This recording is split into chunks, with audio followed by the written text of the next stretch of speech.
अफजल साहब, आप लिंक पर आ चुके हैं। क्विकली वही सवाल है जी, रियल एस्टेट डेवलपर को क्या चैलेंजेस दरकार हैं और इस पॉलिसी के बाद क्या एक्सपेक्ट करते हैं, क्योंकि अमेंडमेंट होगी, टाइम जरा कम है, क्विकली आपका नोट चाहिए। डेवलपर का जो सबसे बड़ा इशू है जी वो किसी ना किसी गवर्नमेंट की जो डेवलपमेंट अथॉरिटीज की जो स्कीम होती है, हाउसिंग स्कीम होती है, उसी सराउंडिंग में या उसके अंदर काम कर रहा होता है।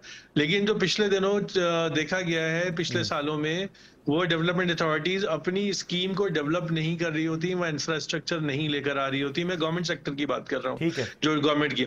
तो उसकी वजह से जो प्राइवेट सेक्टर का डेवलपर होता है उसके लिए भी बहुत मुश्किल होता है कि वो अपनी जो उसने इंटरनल डेवलपमेंट करनी होती है, अपना जो काम करना होता है यूटिलिटीज के हवाले से, जो कि अथॉरिटी का काम बल्क में लेकर आना है, तो उसको बहुत ज्यादा जो है ना वो प्रॉब्लम आता है। और वो अपनी जो उसका जो अलॉटी है उसकी वजह से वो मिस कमिटमेंट हो रही होती है।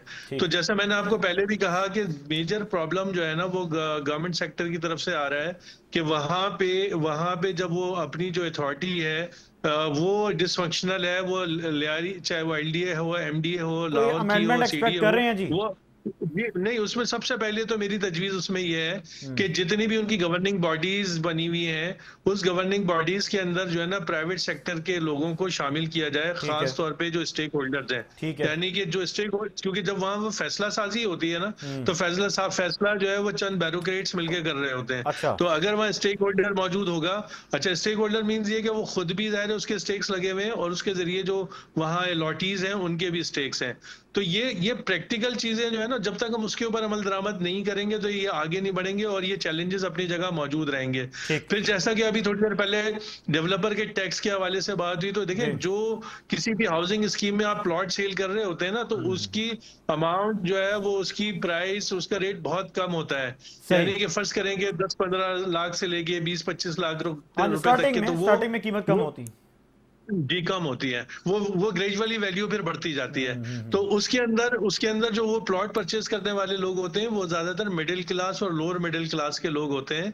तो जितना उसमें रिलीफ डेवलपर को मिलेगा, उतना ज्यादा रिलीफ जो है ना वो उसके नतीजे में एक आम आदमी को मिलेगा। चूंकि देखें, रोटी, कपड़ा और मकान जो है ना, ये हुकूमतों की जिम्मेदारी है, ठीक है। ये उन्होंने ये काम करना होता है। यानी लेकिन डेवलपर को चूंकि रिलीफ ये दिया काम जाए तो यकीनन वो आगे शिफ्ट होगा जाए आम तो आदमी ये तक। काम जी, तो लोगों को भी उसका रिलीफ ठीक मिलेगा, है। ठीक है। आम आदमी को भी। ठीक है। बिल्कुल ठीक है जी, बड़ा ज़रूरी है और ये इंपॉर्टेंट पॉइंट है कि जब रियल एस्टेट डेवलपर को आप रिलीफ देते हैं तो वो हुकूमत का बाजू बन जाता है। और हम जिस तरह जी कहते हैं ना कि वो सेलिंग आर्म भी होता है, इसी तरह वो हुकूमत का बाजू इस हवाले से भी बन जाता है कि लोगों के लिए जो हुकूमतें अगर आसानी पैदा करना चाहें तो वो रियल एस्टेट डेवलपर को आसानी उसके लिए कर दें। तो जो डिलीवर कर रहे होंगे, यकीनन जो एक नारा लगता है रोटी कपड़ा और मकान, जिस तरह पे जिक्र हो रहा था, तो कम अज कम जो मकान है उसका बन जाएगा। और रियल एस्टेट डेवलपर जो है वो जो डिलीवर कर रहे हैं वो यकीनन बड़ी आसानी से और बड़े अच्छे पेमेंट प्लान्स पर, जिस तरह अभी जिक्र किया अफजल साहब ने कि स्टार्टिंग में कोई भी प्रोजेक्ट लॉन्च होता है तो उसकी कीमतें बड़ी कम होती हैं, तो बड़ी आसानी से वो उन्हीं कीमतों पर डिलीवर भी कर पाएंगे, कोई एस्केलेशन चार्जेस नहीं लेंगे। इस तरह के भी बहुत सारे मामला होते हैं। इस टॉपिक पर इंशाल्लाह अगले एपिसोड में बात करेंगे। अगले प्रोग्राम तक के लिए मोहम्मद रिजवान सरवर को इजाजत दीजिए। अपना फीडबैक हमें जरूर दीजिएगा। अल्लाह निगहबान।